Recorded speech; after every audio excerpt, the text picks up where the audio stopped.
Adding a photo inside the text is easy in Photoshop. There is a feature called clipping mask. But what about Canva? Filling a text with an image is quite complicated by using this tool. How complicated, you ask? The simplest way is to take a single letter frame and then put a text together and then align the image into these letters. Yes, complicated. But with ever-expanding array of apps within this platform, I have found a simple solution. This app is called FontFrame, and all it does is to fill your text with an image you want. So let me show you how this app works. Open Canva and start a new design project.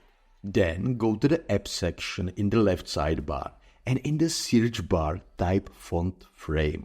In the next step, you will need to click on this app and agree to its terms and conditions.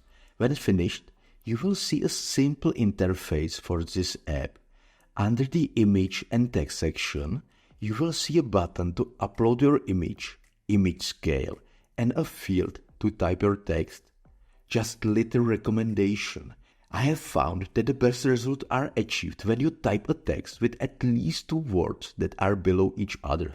To get more control, go to the settings section and change the font and alignment. You can also change the letter spacing, line spacing, and outline thickness. The only issue I have with this app is that you cannot change the color of the outline. You can only use the black color. But still, I think this is a useful app you can use inside the Canva platform for free. Just play with it. Try different fonts and images to see all the possibilities. So, I hope you found this Canva tutorial helpful. And if you want, like the video and subscribe to the channel for more similar content.